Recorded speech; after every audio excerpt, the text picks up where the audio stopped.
আসসালামু আলাইকুম প্রিয় বিনিয়োগকারী ভাই ও বোনেরা। ওয়াইজ এন্ড রিসোর্সের স্টক মার্কেট অ্যানালাইসিস চ্যানেলে আপনাদের স্বাগতম। আমাদের এই চ্যানেলের উদ্দেশ্য দেশের শেয়ার বাজার সম্পর্কে বিনিয়োগকারীদের বিনিয়োগ শিক্ষায় শিক্ষিত করা। কোনো ধরনের বাই বা সেল এ ধরনের কোনো পরামর্শ এখান থেকে দেওয়া হয় না। আমরা অ্যানালাইসিস অনুযায়ী আমাদের বক্তব্য উপস্থাপন করে থাকি এবং ক্রয় বিক্রয়ের বা ইনভেস্টমেন্টের সম্পূর্ণ দায়িত্ব বিনিয়োগকারীদের নিজেদের। আমাদের আগামী 29শে মার্চ 2026-এর শেয়ার বাজারের ব্যবসার জন্য আমরা কি ধরনের প্রিপারেশন নিতে পারি এ নিয়েই আজকের আমাদের আলোচনা। তো আজকে 25শে মার্চ আমাদের মার্কেটের যে ইন্ডেক্সের যে মুভমেন্টটা ছিল এটা চমৎকার ছিল। অনেকটা কনফিডেন্স ফিরিয়ে আনার প্রয়াস ছিল, যেখানে ক্ষুদ্র বিনিয়োগকারীরা সাধারণত যে ধরনের শেয়ারে ইনভেস্ট করে থাকে এই ধরনের শেয়ারের দাম বা যে সকল পপুলার শেয়ার বলতে যেগুলো বোঝায় এই ধরনের শেয়ারের দামগুলো বৃদ্ধি পেতে আমরা দেখেছি। এর সাথে সাথে দেখেছি মার্কেটে মিউচুয়াল ফান্ডের একটা সুন্দর মুভমেন্ট। এখানে আগের দিনের চেয়ে আজকে শেয়ারের প্রাইস ভলিউম অ্যাকশনও ভালো ছিল এবং আমরা যদি আজকে দেখতে চাই আজকে আমাদের যে ইন্ডেক্সের যারা মুভার তারা কারা ছিল। ইন্ডেক্স মুভার কম বেশি সব ধরনের প্রতিষ্ঠানই ছিল, কিন্তু কেউই স্ট্রংলি ডমিনেট করতে পারে নাই। মানে বড় শেয়ার যারা বা হাই পেইড আপের শেয়ারগুলো কিন্তু আজকে তেমন একটা মুভমেন্ট করে নাই, বাট তারা বাজার ধরে রাখার জন্য যতটুকু মুভমেন্ট করা প্রয়োজন সেটা কিন্তু আমরা এখানে দেখতে পারি। এখানে ব্যাংক বা স্কয়ার ফার্মা, ইউনাইটেড পাওয়ার, ওয়ালটন, রানার অটো, মানে যে সকল প্রতিষ্ঠানের শেয়ারগুলোর একটু ভারী শেয়ার তারা বাজারকে একটা পজিটিভ রাখার জন্য কাজ করেছে। কিন্তু বাজারের মূল খেলাটা খেলেছে ইন্স্যুরেন্স। আজকে মার্কেটের দিন শেষে ইন্স্যুরেন্সের একটা ভালো মুভমেন্ট চোখে পড়েছে, যেটা দুপুর 12টার পরেই ইন্স্যুরেন্সের সকল শেয়ারগুলোর দাম গুলো বাড়তে শুরু করছে এবং প্রাইস অ্যাকশন করছে।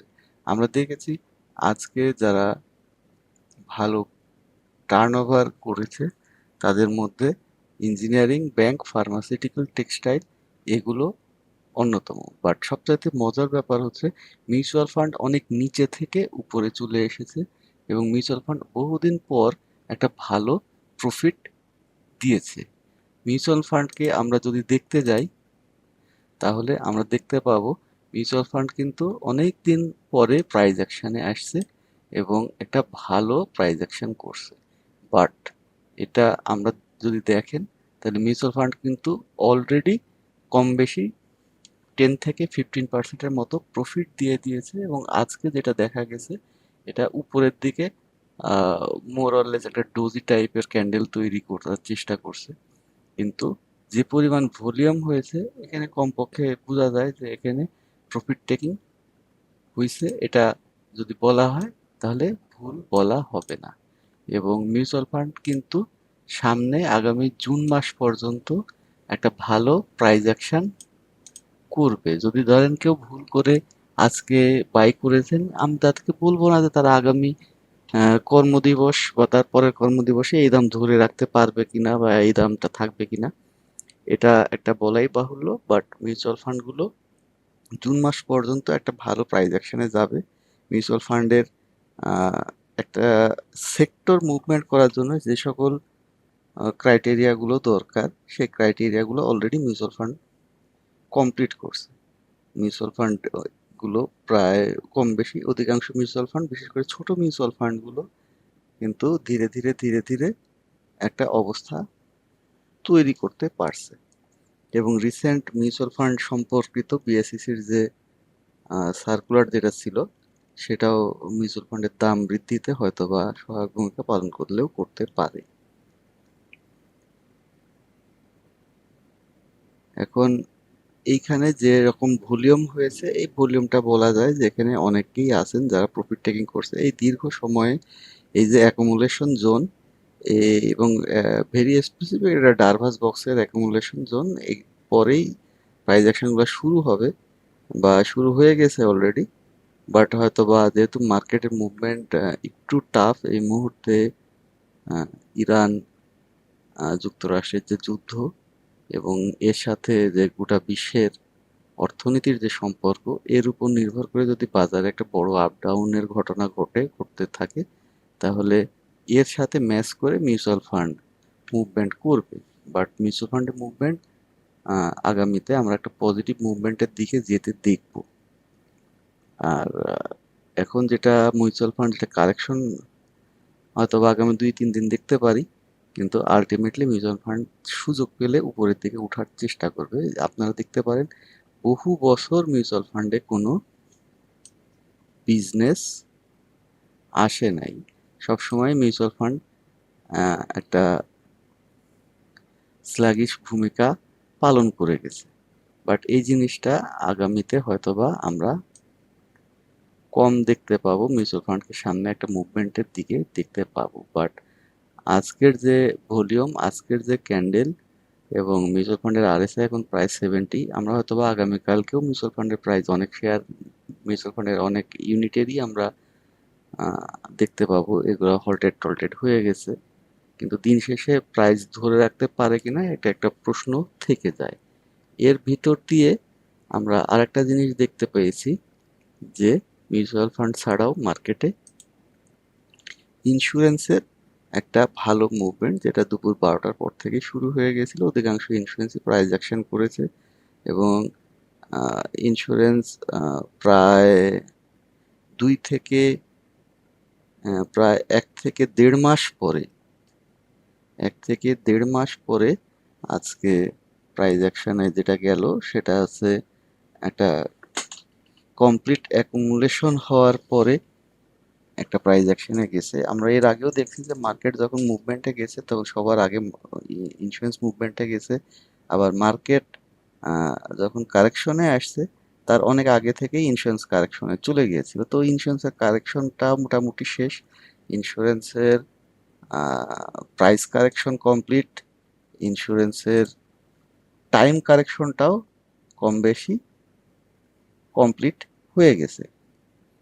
এবং এখান থেকে শুরু করে এই দীর্ঘ এই সময়, যেটা কিনা ফেব্রুয়ারির 15-16 তারিখ থেকে মার্চের 16 তারিখ, মানে পূর্ণ 1 মাস, 1 মাস ইন্স্যুরেন্স একটা কারেকশন মোডে যাওয়ার পরে এখন আবার সে স্টার্ট করছে আস্তে আস্তে মুভমেন্টে যাওয়ার। বাট এই মুভমেন্টটা দীর্ঘস্থায়ী হবে কিনা এটা একটা প্রশ্ন। কিন্তু ইন্স্যুরেন্স এমন একটা জায়গা থেকে সে মুভমেন্ট করছে যেটা কিনা অত্যন্ত চমৎকার। সে একবারে বেজ লেভেলের অনেক নিচ থেকে এবং ইচিমুকু ক্লাউডের একবারে বটম থেকে সে সাপোর্ট নিয়েছে, যেখান থেকে সাপোর্ট নেওয়ার কথাই ছিল যে এখানে হিট করেই সে উপর দিকে উঠার চেষ্টা করবে নিজের যে এমএসিডি কে ম্যাচ করার জন্য, এমএসিডির সাথে তার পজিশনকে ঠিক রাখার জন্য ইন্স্যুরেন্স উপরে উঠার চেষ্টা করবে। আরও একটা বিষয় হচ্ছে ইন্স্যুরেন্সের এমএসিডিও কিন্তু আজকে প্রথম পজিটিভ হিসেবে দেখা দিছে। তো এখান থেকে আমরা বলা যায় যে ইন্স্যুরেন্স সামনে বাজারকে ডমিনেট করবে, আগামী বাজার ইন্স্যুরেন্সের বাজার হবে। কিন্তু কিভাবে, কতখানি হবে, আদৌ কি ইন্স্যুরেন্স প্রতিদিন প্রাইস অ্যাকশন করবে? আসলে বিষয়টা তা নাও হতে পারে। এটা আমরা বাজার সম্পর্কে একটু দেখে আসি যে বাজার কি বলে। বাজার কিন্তু তার একটা দীর্ঘমেয়াদী আপট্রেন্ডে যাওয়ার যে সকল সিমটমগুলো দরকার সেই সকল সিমটমগুলো অলরেডি দেখাতে শুরু করছে এবং আমরা দেখতে পাই যে এখানে মার্কেট একটা সুন্দর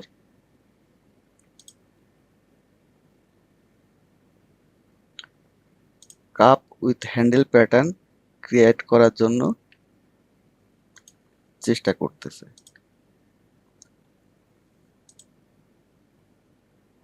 এটা হচ্ছে আপনার কাপ,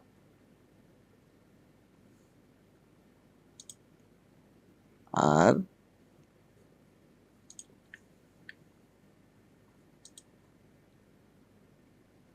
এইটা হবে আপনার হ্যান্ডেল।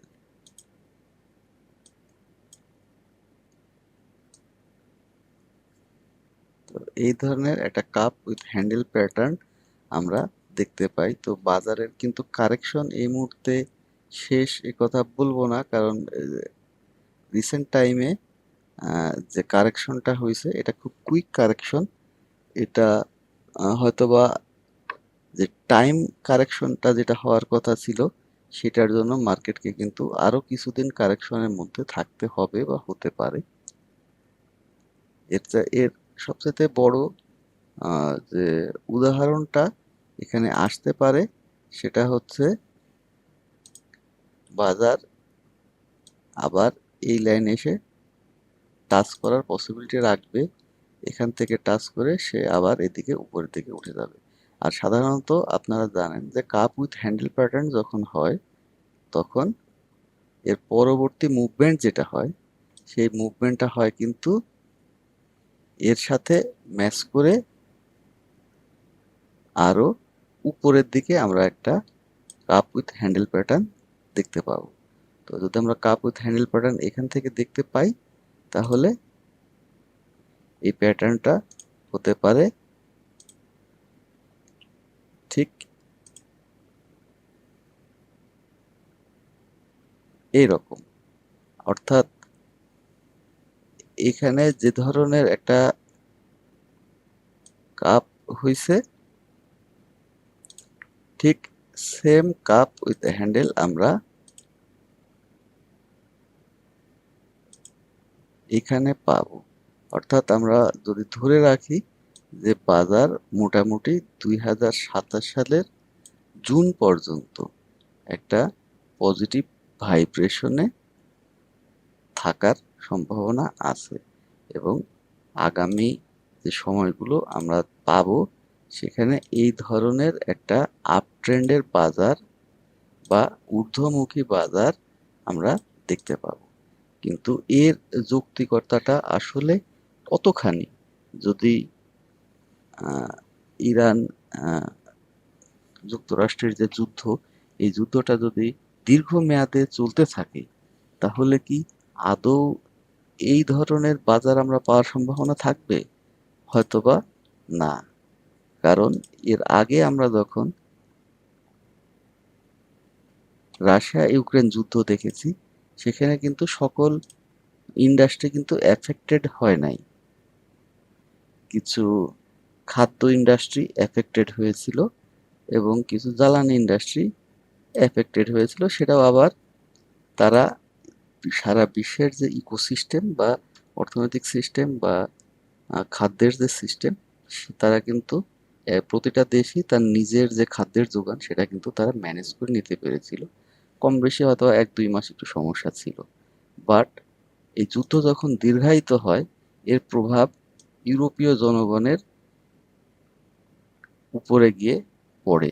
এর ফলে ইউরোপীয় জনগণ কি করে, তাদের যে ইনকাম সেটা যেহেতু তাদের কমে যায়, তারা তাদের চাহিদাটা সীমাবদ্ধতা তৈরি করে এবং তাদের যে প্রোডাক্টের ডিমান্ড সেটা হাই কস্ট প্রোডাক্ট থেকে লো কস্ট প্রোডাক্টের দিকে চলে যায়। এবং এর ফলে যেটা হয় যে লাক্সারিয়াস প্রোডাক্টের দাম ধীরে ধীরে ফল করতে থাকে এবং কম দামি প্রোডাক্টগুলো ধীরে ধীরে জনপ্রিয় হতে থাকে এবং কম দামি প্রোডাক্টে ভেরিয়েবিলিটি বাড়তে থাকে। এবং এর ফলাফলে যেটা হয় যে বাংলাদেশে যেটা অর্থনীতির মূল চালিকা শক্তি গার্মেন্টস, তারা ধীরে ধীরে এখানে ঢুকতে থাকে। আপনারা দেখবেন বিগত 4-5 বছরে আমাদের দেশে গার্মেন্টস কিন্তু ঢুকতেছে, এই সময় থেকেই আমাদের দেশে গার্মেন্ট ঢুকতেছে। এই যে গার্মেন্টসের ধোঁকা, এই ধোঁকা কিন্তু এখনো শেষ হয়নি। অধিকাংশ সময়ই আপনারা খবরের কাগজে দেখছেন যে গার্মেন্টস গুলো ব্যবসা খারাপ, ইপিএস খারাপ, প্রতিষ্ঠান লসে যাচ্ছে, এই ধরনের সিচুয়েশনগুলো আসছে বা আসতেছে। তো এখন যেটা চ্যালেঞ্জ, এই চ্যালেঞ্জ আরো ভয়াবহ। কারণ কি, যে এটার সাথে যে তেলের যে সম্পর্ক, তেলের সম্পর্কের সাথে গোটা পৃথিবীর, তেল হচ্ছে গোটা পৃথিবীর অর্থনীতির লাইফ ব্লাড। যদি ব্লাড সার্কুলেশন বন্ধ হয় তাহলে অন্যান্য সবকিছুই বন্ধ হয়ে যাবে। মেশিন ঘোরা বন্ধ হয়ে যাবে, আহ, ব্যবসা বাণিজ্য বন্ধ হয়ে যাবে, সবকিছুতেই একটা হাহাকার পরিস্থিতি তৈরি হবে। আর পৃথিবীতে এখনো ওই ধরনের সিচুয়েশন তৈরি হয়নি যে আমরা ডাইরেক্ট কৃষিতে ফিরে যাব, যেটা 1970-80 সালের যে কৃষি, সেই কৃষিতে আমরা চাইলেই ফিরে যেতে পারবো না। কারণ ওই সময়ের যে জনসংখ্যা, সেই জনসংখ্যার সাথে ওই সময়ের যে প্রোডাকশন, সেটা ম্যাচ করে পৃথিবী তখন স্ট্যাবল অবস্থায় ছিল। কিন্তু এখনকার যে জনসংখ্যা, এখনকার যে প্রোডাকশন, সেটা ম্যাচ করবে না ওই সময়ের সাথে। 2000 সালের আগে 1 বিঘা জমিতে 10 মণ ধান হতো বা 5 মণ ধান হতো, এখন 30 থেকে 35-40 মণ ধান হয়। তো এই জিনিস যদি আমরা মনে করি যে আমরা বেসিকে ফিরে যাব, এটা এত সহজ হবে না। তো এই ধরনের সিচুয়েশনে আমাদের টিকে থাকা, দেশের অর্থনীতি টিকে থাকা, সবকিছুর উপরেই বাজার নির্ভর করবে। এখন আসেন আমরা আরেকটা জিনিসের জায়গায় যাই, যে তাহলে বাজার কি ধরনের আচরণ করতে পারে। যতদিন রাশিয়া আহ, বা চায়নার হস্তক্ষেপ বা ইউরোপের হস্তক্ষেপ শক্তিশালীভাবে না আসবে, এই যুদ্ধ না থামানোর জন্য, এই যুদ্ধ টুকটুক টুকটুক করে চলতে থাকবে। আমেরিকাও ছাড়বে না। আর ইরানের ছাড়ার তো প্রশ্নই আসে না, তার তো সার্বভৌমত্বের প্রশ্ন। তো এই ধরনের সিচুয়েশন যদি হয়, তাহলে বাজারকে আমরা এই ধরনের একটা প্যাটার্নের মধ্যে আবদ্ধ হয়ে যেতে দেখব। এই প্যাটার্নটা কি রকম? এই যে একটা চ্যানেল, এই যে চ্যানেলটার মাঝখানে বাজার খালি, যেহেতু আমাদের বাজার ঊর্ধ্বমুখী বাজার, আমি আগেই বলেছি যে এখানে একটা এই ধরনের একটা কাপ উইথ হ্যান্ডেল প্যাটার্ন আমরা দেখার সম্ভাবনা বেশি আগামী 1.5 বছরের ভিতরে। তো এই ধরনের একটা প্যাটার্ন তৈরি হবে। এর আগেও এই ধরনের প্যাটার্ন তৈরি হয়েছিল, 2021 সালেও তৈরি হয়েছিল, বা 2010 সালে তো অনেক বড় মার্কেট বুম করছিল। আমরা ধারণা করতে পারি এবারের বাজার হয়তো বা 8,000 পয়েন্টের কাছাকাছি চলে যাবে, আহ, বা আরো বড় হবে। এখানে আমি হয়তো বা 4,000, 6,500 পর্যন্ত দেখাইছি। আহ, এটা একটা মিনিমাম টার্গেট। সাধারণত কাপ উইথ হ্যান্ডেল প্যাটার্নে যেটা হয়, যে নিচের কাপটা যতটা বড় হয়, উপরের কাপটা তার দ্বিগুণ থেকে 3 গুণ হয়। তো যদি আমরা এখানে ধরি যে ইন্ডেক্স আপনার 800 পয়েন্ট বাড়ছে, তাহলে ওইদিকে 3 × 8 = 2,400 পয়েন্ট বাড়বে। মানে হচ্ছে এই কাপ থেকে 2,400 পয়েন্ট বাড়লে 8,000 পয়েন্টে যাবে। তো আমরা এটা আপার লেভেলটা হয়তোবা এমনও হতে পারে, এরকম দেখতে পারি, এটাকে আমরা এরকম দেখতে পারি। তো একটা বড় আকারের বাজারের দিকে আমরা যাব যেহেতু। আর আমাদের মার্কেট যেহেতু একটা তলানির থেকে উঠে আসছে, এবং খুব বেশি যে মার্কেট উঠছে তাও না, বা এখানে যে ডিস্ট্রিবিউশন হয়েছে, কমপ্লিট ডিস্ট্রিবিউশন হয়েছে তাও না। হ্যাঁ, কিছু ডিস্ট্রিবিউশন হয়েছে এখানে, কিন্তু এটা কমপ্লিট ডিস্ট্রিবিউশন বললে ভুল হবে। এই এলাকাগুলোতে যে ডিস্ট্রিবিউশন হয়েছে, এটাকে আমরা যদি বলি যে ফুল ডিস্ট্রিবিউশন, এটা ভুল হবে। কারণ অনেক শেয়ার আছে যেগুলো এখনো প্রাইস অ্যাকশন শুরুই করে নাই। তো এই ধরনের সিচুয়েশনে আমরা ধরে নিতে পারি যে মার্কেট এর আগের বার যেরকম 4,600 থেকে গিয়ে 5,600-তে যে বুলিশ সিচুয়েশনটা ক্রিয়েট করেছিল, এটা কিন্তু এবার আরো বড় আকারে হবে। এখানে আপনারা দেখতে পাচ্ছেন যে ভলিউমটা নিয়ে ট্রেড হয়েছে, এখানে কিন্তু তার সাথে অনেক কম ভলিউম নিয়ে ট্রেড হয়েছে। মানে হচ্ছে এই ধরনের ভলিউম পাওয়ার জন্য বা এই ধরনের ভলিউম এক্সপেকটেশন করতেছে আরো উপরের দিকে, যেটা 6,000 ইন্ডেক্সে আমরা দেখার সম্ভাবনা থাকবে। তো যদি তাই হয়, হয়তোবা আমরা খুব দ্রুতই 1 থেকে 1.5 বছরের ভিতরে মার্কেটে 2,000-3,000 কোটি টাকার লেনদেন আবারও দেখতে পাবো। কিন্তু যদি ব্যবসাই না চলে, বিজনেস যদি না থাকে, তাহলে কি হবে? তাহলে মার্কেট এই ধরনের আপ ডাউনের মধ্য দিয়ে সে যেতে থাকবে। যেহেতু এখানে পড়ার বেশি কিছু নাই, কারণ এখানে আহ, যারা স্মার্ট মানি বা যারা মার্কেটের মেকার, তারা কিন্তু এখনো তাদের কালেকশন বা ডিস্ট্রিবিউশন ফেজ তারা কমপ্লিট করতে পারে নাই। আহ, বা ডিস্ট্রিবিউশন এই ধরনের সিচুয়েশনে ডিস্ট্রিবিউশন আসার কথা না, ডিস্ট্রিবিউশন আসবে 6,000 ইন্ডেক্সের পরে। বাট এভাবে তো হবে না, সবসময় কিছু বাড়বে, কিছু প্রফিট টেকিং হবে, আবার কিছু কমবে, কিছু কম দামে শেয়ার কিনা হবে। হ্যাঁ, কখনো আহ, সরকারের বাণিজ্য নীতিকে দায়ী করা হবে, কখনো বিএসইসির চেয়ারম্যানকে দায়ী করা হবে, কখনো প্রধান মন্ত্রীর দূরদর্শিতাকে দায়ী করা হবে, কখনো বাংলাদেশ ব্যাংকের গভর্নরের দূরদর্শিতাকে দায়ী করা হবে, কখনো আন্তর্জাতিক বাণিজ্যকে দায়ী করা হবে, কখনো যুদ্ধকে দায়ী করা হবে। এভাবেই আহ, একটা কারেকশন আসবে। এই কারেকশনটাকে নিয়েই মার্কেট আস্তে আস্তে উপরের দিকে যাবে। কিন্তু যদি যুদ্ধ চলমান থাকে এবং যুদ্ধ যদি সত্যিই সামনে আরো 3 মাস, 4 মাস, 6 মাস যদি চলতে থাকে থেমে থেমে, যেখানে পুরো পৃথিবীর ডিস্ট্রিবিউশন সাইকেলটাও নষ্ট হয়নি কম বেশি, আবার যুদ্ধও থামেনি, তাহলে আমরা এই ধরনের একটা বাজার দেখতে পাবো যে এই একটা সাইকেলের মাঝখানে আটকাবে এবং বাজার তার প্রয়োজনীয় যে টাইম কারেকশন ছিল, যেটা আমরা দেখতে পাচ্ছি যে এইখানে যে তার তার যে টাইম কারেকশনের প্রয়োজন ছিল, এই টাইম কারেকশনটা এখান থেকে, এই যে টাইম কারেকশনটা অনেক লম্বা হয়ে যেতে পারে। তো এই কাপের হ্যান্ডেলটা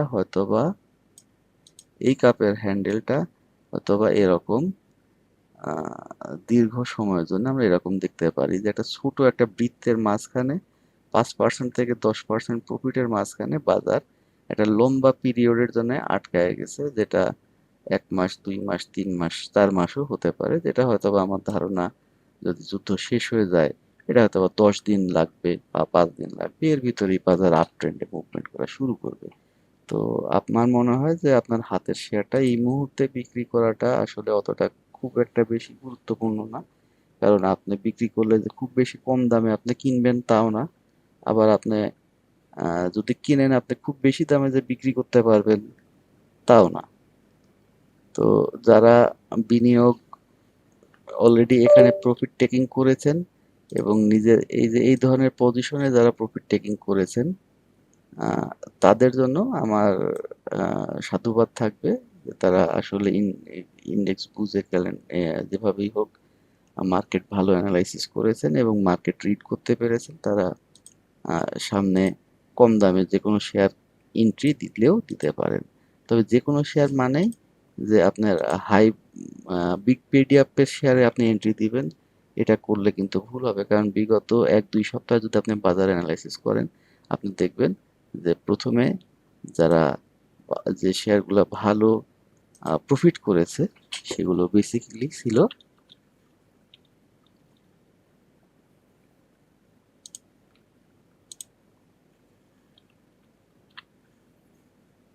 আইটি সেক্টর। আইটি সেক্টর বিগত সময়ে যখন মার্কেট কারেকশনে ছিল বা একটা বাজে সিচুয়েশনে ছিল, একটা আইটি সেক্টর অল্প কিছু প্রতিষ্ঠান মিলায়ে এটা আইটি সেক্টরটা একটা সুন্দর একটা মুভমেন্ট দিয়ে গেছে। আইটি সেক্টরের পরে মিউচুয়াল ফান্ড, মিউচুয়াল ফান্ডও আপনারা দেখছেন যে মিউচুয়াল ফান্ড একটা ভালো প্রফিট দিছে বেশ কিছুদিন ধরে। এরপরে কিন্তু মিউচুয়াল ফান্ড হয়তোবা আপনারা দেখবেন আগামী রবিবার বা সোমবার থেকে একটা কারেকশনে হয়তোবা চলে যাওয়ার সম্ভাবনা থাকতে পারে। এরপরেই আপনি দেখতেছেন ইন্স্যুরেন্স।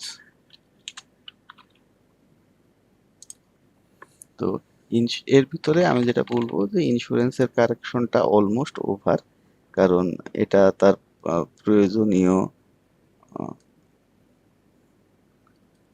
কারেকশন শেষ করে সে তার একবারে নিচের পয়েন্টে থেকে সে তার ক্লাউডের একবারে লোয়েস্ট পয়েন্টে থেকে সে উঠে আসছে। আজকেই উঠে আসছে, হয়তোবা এটা কালকে পজিটিভ থাকতে পারে, বাট কালকে বলতে আগামী রবিবার পজিটিভ থাকতে পারে, কিন্তু রবিবার বা সোমবার এইখানে এই ক্লাউডে এসে বাধা পেয়ে বা সে তার মুভিং এভারেজ বা 26 ডেজ মুভিং এভারেজকে সে ক্রস করে যে বেশি দূর আগাবে এমনটা নাও হতে পারে। যে এই শেয়ারগুলো যে আপনার বিগত সময়ে যে এই যে টার্নটা আপনি দেখছেন, এই টার্নটা আপনার এইখানে এই যে এই পজিশনে বর্তমানের পজিশনে এটা নাও হতে পারে। এর সবচেয়ে প্রধান কারণ মার্কেট ইটসেলফ। মার্কেটকে সম্মান জানানোর জন্য, মার্কেটকে সাপোর্ট করার জন্যই ইন্স্যুরেন্সের ওঠা।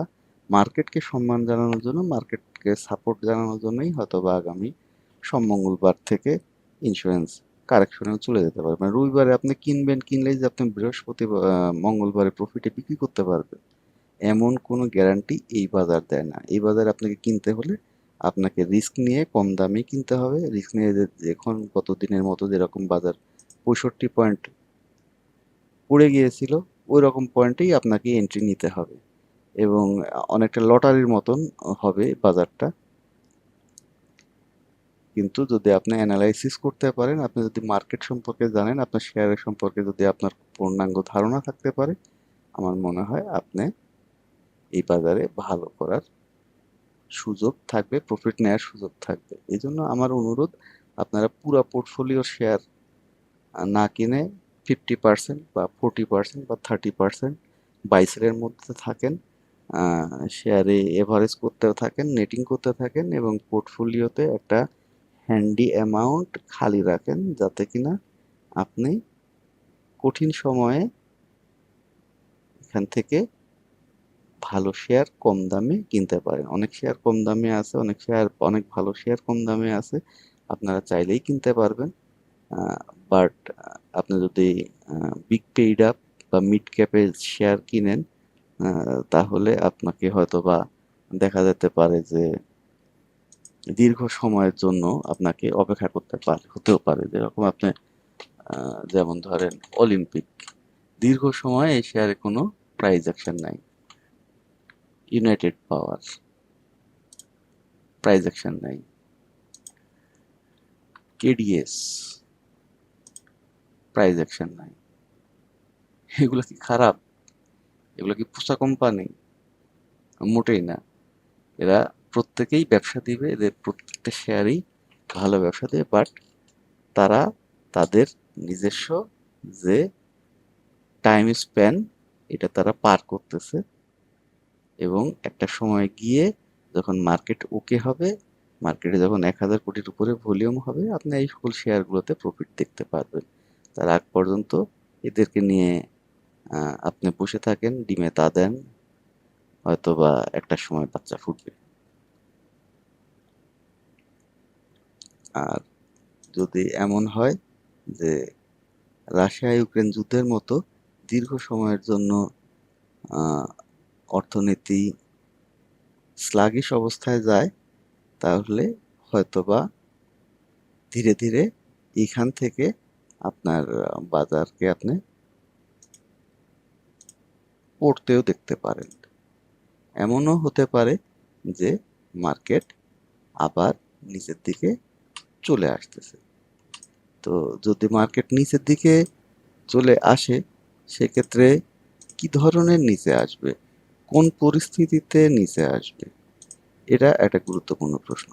হ্যাঁ, যদি যুদ্ধ ভয়াবহতা না হয়, যুদ্ধের ইফেক্ট যদি ভয়াবহ না হয়, তাহলে মার্কেট সহসাই নিচে আসবে না। আর যদি মার্কেট ভয়াবহতা বাড়তে থাকে এবং যুদ্ধ যদি দীর্ঘায়িত হয়, তাহলে এই আমাদের যে একটা সাইকোলজিক্যাল সেট আপ, যে 4,600 আশপাশে মার্কেট আসতে পারে, বা এমনও হতে পারে যে আমরা 4,200 পর্যন্ত মার্কেটকে দেখতে পেতে পারি। কিন্তু সেটা একদিনে হবে না, একবারে হবে না, এটা খুব ধীরে ধীরে হবে, এবং যেটা মিনিমাম 6 মাস লাগবে ওই ধরনের সিচুয়েশনে আসলে। আর ওই ধরনের সিচুয়েশনে যদি আসেও, ভয় পাওয়ার কোনো কারণ নাই, কারণ এই ধরনের জায়গাতে মার্কেট থাকলে থাকবে সর্বোচ্চ 2 থেকে 5 কর্মদিবস, বা 3 থেকে 6 কর্মদিবস, বা খুব বেশি হলে 15 কর্মদিবস। এই 15 কর্মদিবসে আপনার কিছু যায় আসে না, আপনি 15 দিন চোখ বন্ধ করে থাকবেন। এই ধরনের সিচুয়েশন দেশে যদি ভয়াবহ কঠিন অবস্থা হয়, আহ, গোটা পৃথিবীর যদি সাপ্লাই চেইন ধ্বংস হয়ে যায়, তাহলে মার্কেট এই ধরনের একটা লেভেলে এসে আটকাবে। কিন্তু এই আটকানোটা খুব একটা বেশি কোনো আটকানো না, এটা হয়তোবা 5 থেকে 10 দিন থাকবে। আপনারা ভাববেন যে শেয়ার মার্কেটে আসলে এখন ছুটি চলতেছে, আপনারা দেখবেন যে 15-20 দিন পরে আপনি যে শেয়ার যে রেটে কিনছেন সেই রেটে চলে আসবে। তো আমাদের এই জায়গাতে ভয়ের কিছু নাই, ভয়ের টাইম আপাতত পার। এখন মার্কেট বাজার যত নিচে আসবে, যে গতিতে নিচে আসবে, তার দ্বিগুণ গতিতে বাজার উপরে উঠবে। বাজার যত নিচে নামবে, তার চাইতে তত বেশি বাজার উপরে উঠবে। এবং আমরা যদি 2009-10-এর শেয়ার মার্কেটের অ্যানালাইসিসটা দেখি, আপনারা দেখতে পাবেন যে 9-10 সালে যে ভয়ঙ্কর রকম ফাস্ট মুভমেন্টটা হয়েছিল, এই ধরনের একটা মুভমেন্ট আমরা এই 26-27 সাল জুড়ে আমরা দেখতে পাবো। তো যদি মার্কেটের সিচুয়েশন অবশ্যই পৃথিবীর অর্থনীতির উপর নির্ভর করবে, ফান্ডামেন্টাল এবং টেকনিক্যাল সব কিছুকেই মার্কেট রিড করে, এবং ডাউ জোন্সের যে থিওরি, মার্কেট সব কিছুকেই রিড করে, মার্কেটে সকল ইনফরমেশনকে মার্কেট ডিসকাউন্টিং করে। তো আমরা যেরকম এই ধরনের একটা মার্কেট দেখার অপেক্ষায় আছি, তেমনি এমনও হতে পারে যে মার্কেট একটু স্লো হতে পারে, বাট স্লো হলে এই ধরনের একটা স্লো হবে যেটাকে আমরা করোনা টাইমের যে স্লোটা বলতেছিলাম। এই দেখেন, এটা করোনার সময়ের মার্কেট। এটা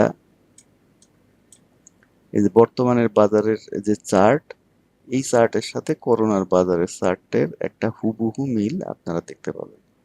তো এখানে মার্কেট কি হয়েছিল, এখানে কিন্তু মার্কেট করোনাকে ডিসকাউন্টিং করছে। করোনাকে ডিসকাউন্টিং করার পরে দীর্ঘদিন অনেকেই শিবলি সাহেবের যে কমিশন, তাদেরকে গালমন্দ করেন আসলে। হ্যাঁ, উনাদের অনেক সিদ্ধান্ত যুগোপযোগী হয়তোবা ছিল না, অনেক সিদ্ধান্ত যুগোপযোগী ছিল, হয়তোবা এখানে ফ্লোর যদি দেয়া না হতো, মার্কেট হয়তোবা 3,200 লেভেলেও চলে আসতে পারতো,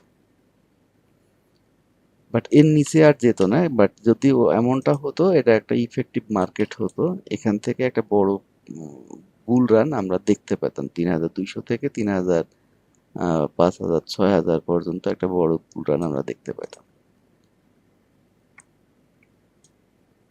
তো এই ধরনের বুল রান আমরা সামনে আবারও দেখতে পাবো, যে মার্কেটে একটা ভালো মুভমেন্ট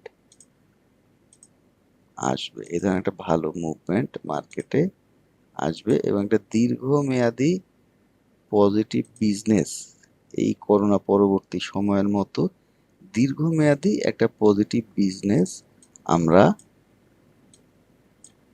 এই যে সময়টাতে এসে দেখতে পাবো, যেটা আগামী 26-27 সালে ভিতরেই আমরা পাবো। কিন্তু প্রশ্ন হচ্ছে যে আপনি কি পুরো টাকার শেয়ার কিনবেন? যদি আপনি এইখানে মানি ম্যানেজমেন্ট ঠিক মতো করতে না পারেন, আপনার যদি টাকা ফুরায় যায়, আপনি যদি সঠিক সময়ে শেয়ার কিনতে না পারেন, তাহলে আপনাকে দীর্ঘ সময়ের জন্য অপেক্ষা করতে হতে পারে এবং এটা যতদিন যুদ্ধ না থামবে অ্যাটলিস্ট ততদিন।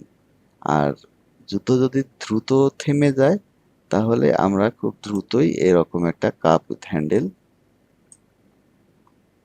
কমপ্লিট করে এরকম একটা দীর্ঘ আপ ট্রেন্ডে বাজারকে দেখব খুব দ্রুত। তো ভয় পাওয়ার কিছু নাই, আশাহত হওয়ার কিছু নাই। হয়তোবা সামনে অনেক ভালো বাজার আমরা পেতে যাচ্ছি, কিন্তু যদি আপনি মানি ম্যানেজমেন্ট ঠিক না থাকে, এই ভালো বাজারের কোনো দাম আপনার কাছে থাকবে না।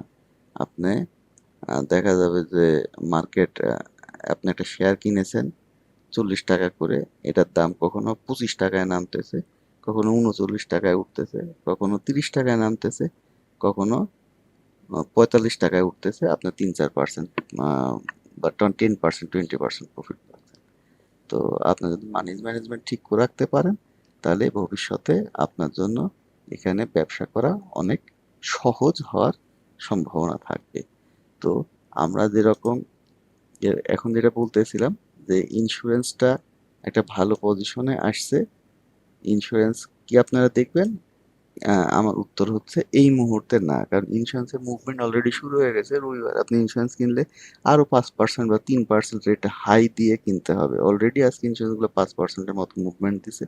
কালকে যদি 3% মুভমেন্ট দেয়, 5 3 8%, তো আর 2% হলে তো 10% হয়ে যাবে। 10% প্রফিট হলে এই মার্কেটে তো নিশ্চয়ই কেউ না কেউ প্রফিট নেওয়ার চেষ্টা করবে। তো প্রফিট টেকিং জোনে আসলে শেয়ার কেনার বদলে, অথবা আপনার যে ক্লাউডের মাথায় বাড়ি খাবে, বা সে তার বেজ লাইনে গিয়ে বাড়ি খাবে, 26 ডেজ এভারেজে গিয়ে বাড়ি খাবে, এই ধরনের সিচুয়েশনে কেনার চাইতে ওয়েট করে আর একটু কারেকশন হয়ে নিচে আসলে কেনাটা হয়তো বুদ্ধিমানের কাজ হলেও হতে পারে।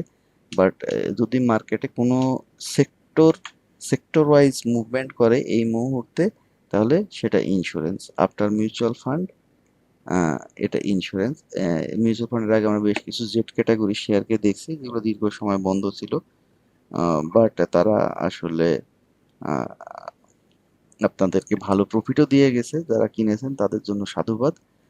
আহ, কিন্তু ওই ধরনের শেয়ারগুলো কিন্তু এখন হয়তো বা আপনি চেক করলে দেখতে পাবেন যে এই শেয়ারগুলো অলরেডি একটা ভালো প্রফিটে চলে গেছে। হ্যাঁ, এবং আপনি যদি এখান থেকে ধরেন, এখান থেকে দেখবেন যে 65%-এর মতো প্রফিট বা 60%-এর মতো প্রফিট। আপনি জাহিনে তো যান,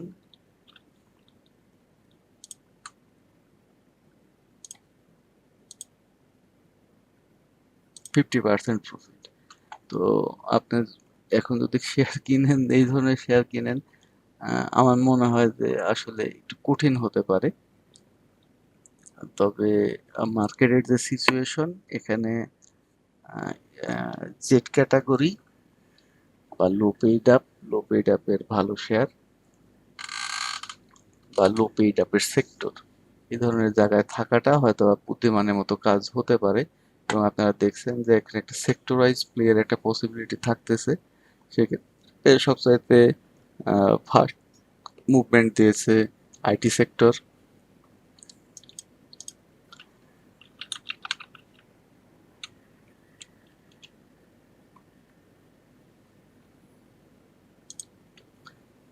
আইটি সেক্টরটা যে মুভমেন্ট দিয়েছে, এরপরে কিন্তু আইটি সেক্টর এখন হালকা কারেকশনে আছে। তো আইটি সেক্টরের কারেকশন শেষ হয়ে গেলে আপনারা আইটি সেক্টরের দিকে আবার নজর দিতে পারেন। আইটি সেক্টরের পরবর্তীতে আপনারা দেখছেন যে মিউচুয়াল ফান্ড টানছে। মিউচুয়াল ফান্ডের পরে insurance, being a sector, insurance টানছে। ইন্স্যুরেন্সের পরে লাইফ ইন্স্যুরেন্সও টানছে, বাট লাইফ ইন্স্যুরেন্সের আসলে মুভমেন্টে অনেক কিছুই বাকি আছে। তার অ্যাকুমুলেশন ডিস্ট্রিবিউশন কমপ্লিট হয় নাই। তার উইকলি চার্ট বা মান্থলি চার্টেও আপনি দেখতে পাবেন যে আসলে অনেকটা নেগেটিভ ডাইভারজেন্স এখানে থাকে। হ্যাঁ, যে এখানে আপনি আসলে দেখতেই পাচ্ছেন যে মান্থলি চার্টে পজিটিভ হলেও সে কিন্তু খুব একটা ভালো সিচুয়েশনে নাই।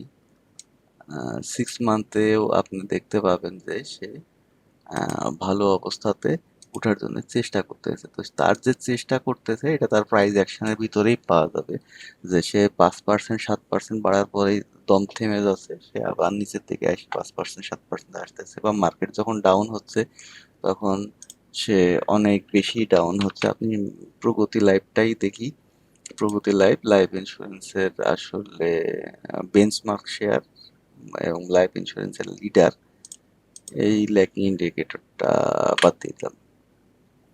আবার ইসুমুকু তো চলে গেল। ঠিক আছে, তো আপনি দেখতে পাচ্ছেন যে এই সুযোগ পেলেই পড়ে। কেন সুযোগ পেলেই পড়ে? সুযোগ পেলেই পড়ে কারণ হচ্ছে তার দাম ধরে রাখার বা দম ধরে রাখার মতো ক্যাপাসিটি এখনো তৈরি হয়নি। তার চার্ট এখনো ওকে হয়নি। আচ্ছা, ইসুমুকুটা বাদ দিয়ে দিই। তার কারেকশন এখনো কমপ্লিট হয়নি, এই কারণে সে যখনই পড়ার সুযোগ পায় নিজের মতো করে পড়তে থাকে, পড়ার পরে আবার আস্তে আস্তে উঠতে থাকে। হ্যাঁ, এগুলো কারেকশন অলমোস্ট শেষের দিকে। আহ, আমরা খুব দ্রুতই আমরা লাইফ ইন্স্যুরেন্সকেও একটা ভালো প্রাইস অ্যাকশন করতে দেখব, বাট এটা জুন জুলাইয়ের আগে হবে কিনা এ নিয়ে প্রশ্ন থাকতে পারে। আমি লাইফ ইন্স্যুরেন্সের আরেকটা শেয়ার দেখি, যেটা সামনে খুবই ভালো করার পসিবিলিটি রাখতেছে, সেটা হচ্ছে পপুলার লাইফ। পপুলার লাইফ একটা স্টেজ বাই স্টেজ আগাচ্ছে, কিন্তু সে কিন্তু এইখানে প্রাইস ধরে রাখতে পারে নাই। জায়গাটা আমি আপনাকে একটু হাইলাইট করে দেখাই। এই যে এইখান থেকে এই যে তার যে পতন, এর মানে হচ্ছে যে সে যখন পড়বে সে পড়তে পারে, তার যদি ওই ক্যাপাসিটি থাকতো, বিং সেক্টর সে যদি মনে করতো বা এই সেটা যদি মনে করতো যে হ্যাঁ আমি পড়বো না, আমি একটা জায়গায় আটকায় যাব, তাহলে সেই শেয়ারটা কিন্তু আপনার এই লেভেলের নিচে পড়তো না। এই 44 টাকা বা 45 টাকার নিচে সেটা আসতো না, কিন্তু সেটা কিন্তু 42 43 টাকায় টাচ করে গেছে। মানে হচ্ছে যে আপাতত এইটাকেই সে তার রেঞ্জ হিসেবে ধরেছে, উপরের অংশটাকে না। হ্যাঁ, হয়ে গেছে, সে 48 টাকায় উঠছে, বাট সে কেন 42 টাকায় নামবে? সে কেন 42 টাকায় নামবে? কেন রূপালী লাইফ 78 টাকায় নামবে? রূপালী লাইফ কেন 80 টাকার নিচে নামলো? এর মানে এই যে রূপালী লাইফ বা পপুলার লাইফ বা ডেল্টাতে দেখেন, ডেল্টা ডেল্টা লাইফ এই 27 সালের নাম্বার 1 শেয়ার হবে ডেল্টা লাইফ। যদি নোট করে রাখতে পারেন নোট করে রাখবেন। কিন্তু সে এখানে কেন আসবে? তাকে, সে যদি শক্তিশালী অবস্থায় থাকতো, তার অ্যাকুমুলেশন যদি কমপ্লিট হয়ে যেত, এই শেয়ারটা কখনোই 70-এর নিচে নামতো না, এই লেভেলের নিচে নামতো না। সে নিচে আসছে মানেই হচ্ছে যে সে নিচে আরো আসার পসিবিলিটি রাখে। আপনি দেখেন, আহ,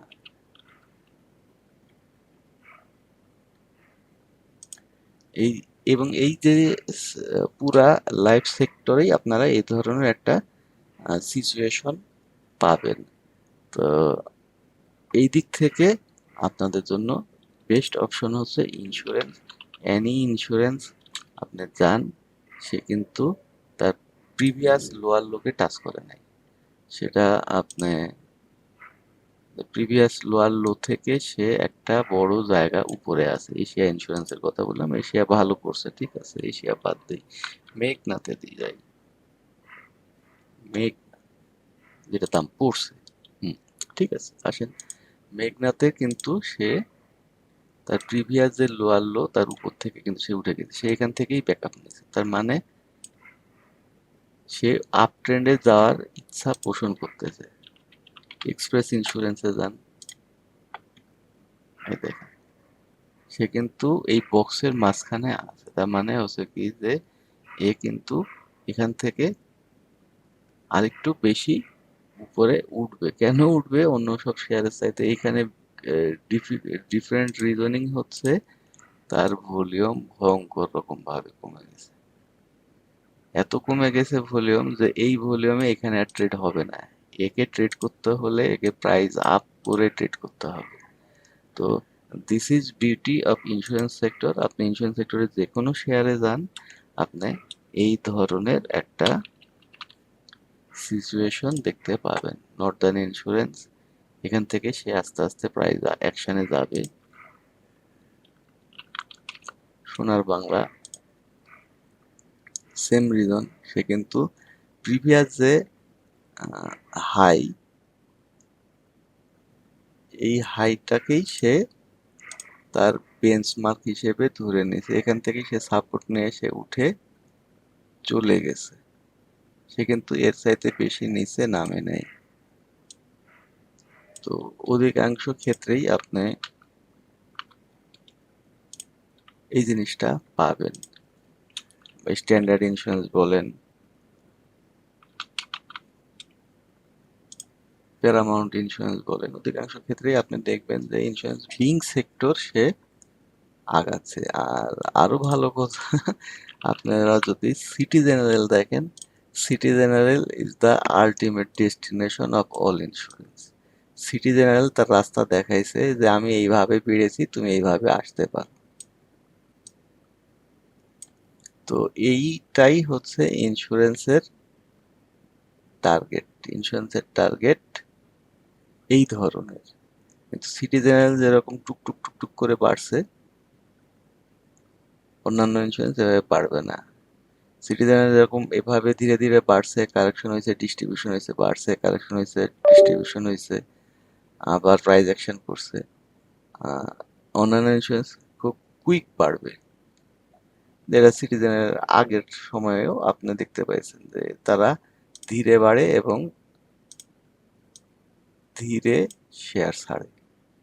এবং সিটি জেনারেল ইন্স্যুরেন্সের ভিতরে সবার আগে কারেকশনে যাবে এবং সবার আগে তার প্রাইস অ্যাকশন কমপ্লিট করবে। এবং সিটি জেনারেলের এই মুভমেন্টটাকেই আপনারা একটা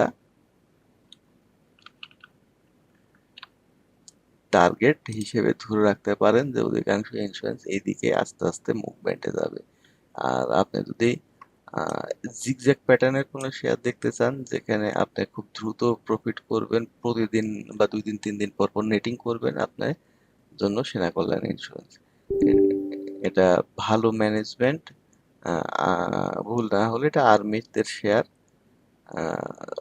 মালিক পক্ষ মোটামুটি ভাবে একটা প্রতিষ্ঠানের সাথে, সরকারি একটা প্রতিষ্ঠানের সাথে সম্পৃক্ত। আর এখানে সুশাসন আছে। দেখবেন যে এই এই শেয়ারটা হয়তো বা কোনো একদিন আহ, বছর শেষে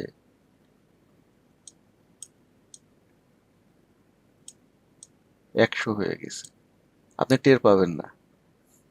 আমি এটাও লিখে দিতে পারি, আপনি টের পাবেন না, কিন্তু বছর শেষে হয়তো বা দেখবেন 100 হয়ে গেছে। এই যে জিগজ্যাগ প্যাটার্ন, এই জিগজ্যাগ প্যাটার্ন কিন্তু ভয়ঙ্কর প্যাটার্ন ভাই। এটা 5 টাকা বাড়বে, 4 টাকা কমবে, 5 টাকা বাড়বে, 4 টাকা কমবে, 8 টাকা বাড়বে, 7 টাকা কমবে, এভাবে করতে করতে করতে করতে একটা সময় সে তার গন্তব্যে চলে যায়। আর গন্তব্য কি? সকল ইন্স্যুরেন্সেরই যাদের আর্নিং ভালো, ইপিএস ভালো, যাদের ক্যাশ ফ্লো ভালো, তাদের সবারই গন্তব্য কম বেশি এখান থেকে ডাবল।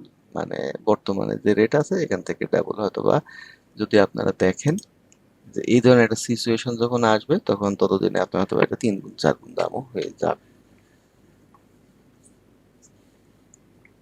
কিন্তু হয়তোবা এখন না।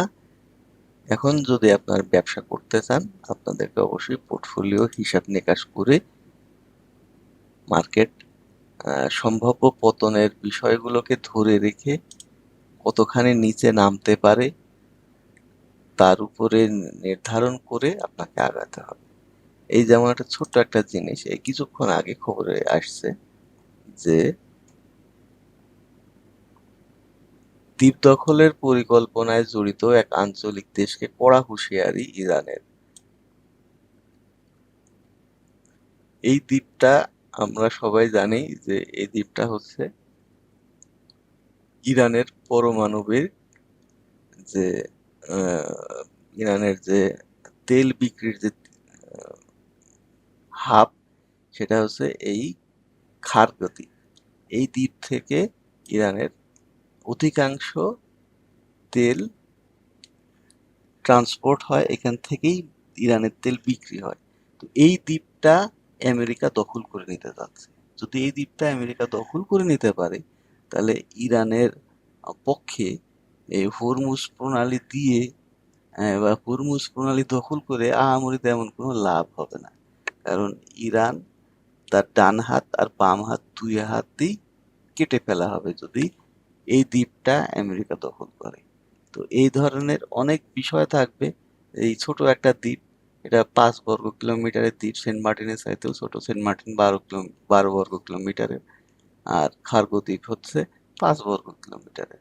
তো এই ধরনের ছোটখাটো অনেক বিষয় আছে যেগুলো আগামীতে বিশ্বের রাজনীতি, বিশ্বের অর্থনীতিকে পরিচালিত করবে।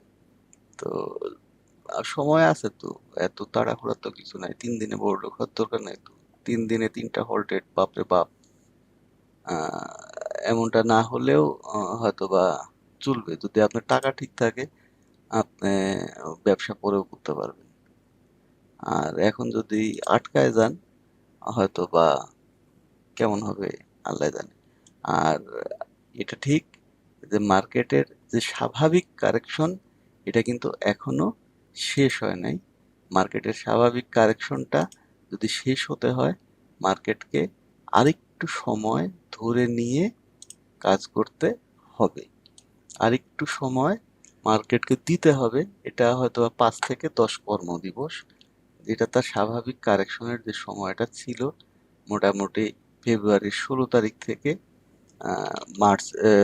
এপ্রিলের 16 তারিখ আমরা যদি ধরে নেই 2 মাস। তো 2 মাস সময় যদি আমরা দেই মার্কেটকে তাহলে এই সময়ের ভিতরে আমরা অনেক প্রশ্নের উত্তর পেয়ে যাব। আর শেয়ার কেনার সুযোগ থাকবে। বাট শেয়ার কিনে 5-7% লসে থাকার বদলে আহ, কম দামে শেয়ার কেনারটাই আমি মনে করি বুদ্ধিমান। আর আপনি যদি যখন শিওর হয়ে যাবেন যে আসলেই মার্কেট আপ ট্রেন্ডে উঠে গেছে, আপনি যদি 5-7%, 10% বেশি রেটেও আপনি যদি শেয়ার কিনেন আপনি সেখানেও 5-7-10-15% পাবেন কমপক্ষে। কারণ মার্কেট যখন আপ ট্রেন্ডে যাবে তখন প্রতিটা শেয়ারই 20 থেকে 50%-এর মতো প্রফিট দিবে কম বেশি। হয়তো বা কোনো কোনো শেয়ার ডাবল ট্রিপলও হতে পারে।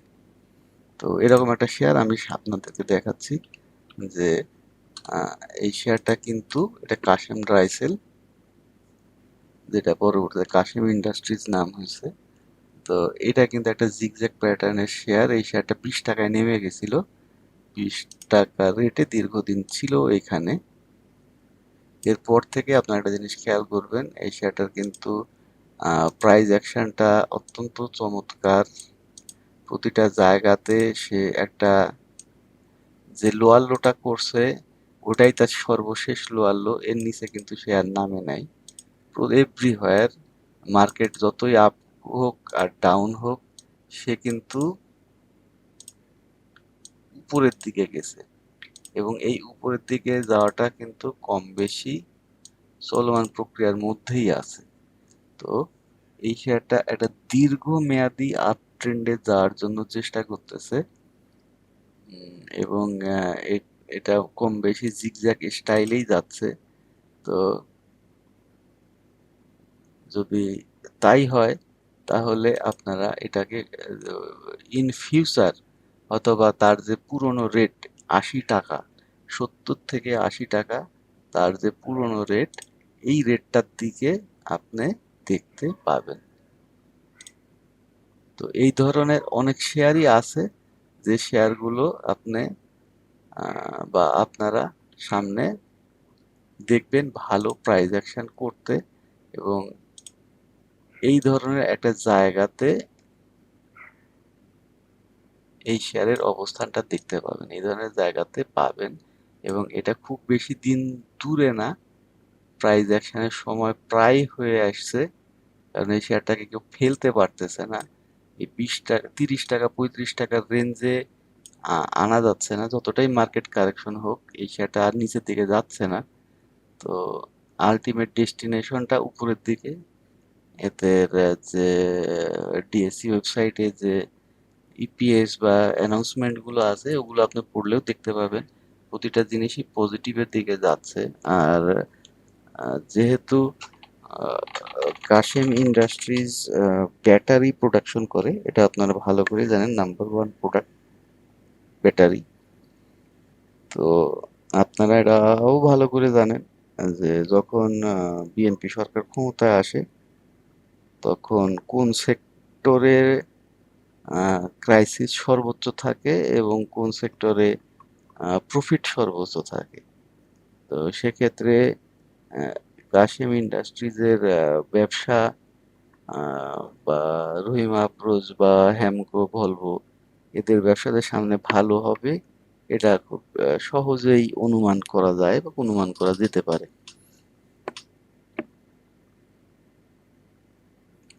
যদি তাই হয় তাহলে হয়তোবা আগামী ভবিষ্যতে আহ, বা এটাকে আপনারা হয়তো আগামী 6 মাসেই, বা 6 মাস 8 মাসের ভিতরেই নেক্সট নেক্সট যে প্রাইস অ্যাকশনটা থাকবে মার্কেটের, এখানেই আহ, আপনারা এই শেয়ারটা একটা বড় মুভমেন্টটা দেখতে পাবেন।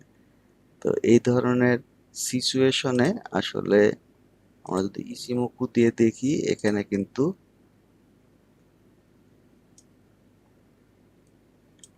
সে তার কারেকশন লেভেল কিন্তু অলমোস্ট শেষের দিকে।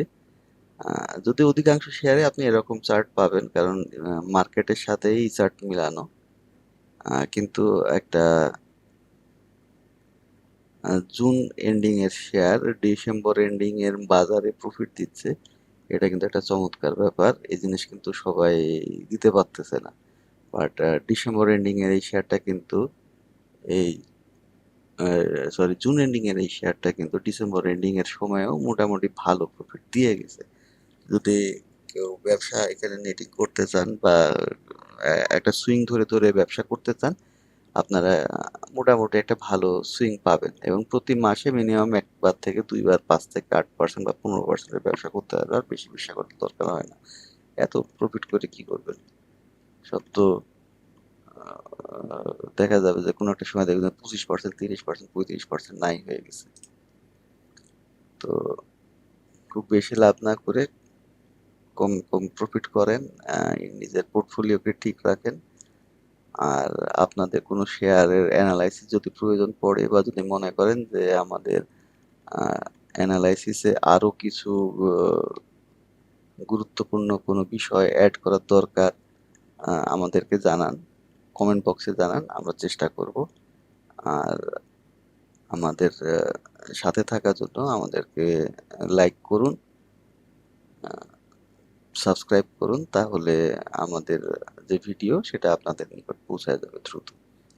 আর যদি আপনাদের কোনো শেয়ার সম্পর্কে অ্যানালাইসিস প্রয়োজন পড়ে, দীর্ঘমেয়াদী কোনো শেয়ারের ইনফরমেশন, যদি আপনার কাছে কনফিউশন মনে হয় যে এই চার্ট কিভাবে আঁকতে হবে, বা এই চার্টের পরবর্তী ডেস্টিনেশন কি হতে পারে, আমরা অ্যানালাইসিসের মাধ্যমে এটাকে পিওরলি স্ট্যাটিস্টিক্যাল টুল। এখানে আসলে অবশ্যই অনেক ঝুঁকি কিন্তু থাকে, নাম্বার অফ ভেরিয়েবল অনেক হাই, বাট আমরা চেষ্টা করব সর্বোচ্চ অ্যাকুরেট ইনফরমেশন দেওয়ার জন্য। বা আপনার পোর্টফোলিওতে যদি কোনো সমস্যা থেকে থাকে সেটা কিভাবে সলভ করা যায় আমাদেরকে জানালে আমরা চেষ্টা করব আপনাদেরকে সাহায্য করার জন্য।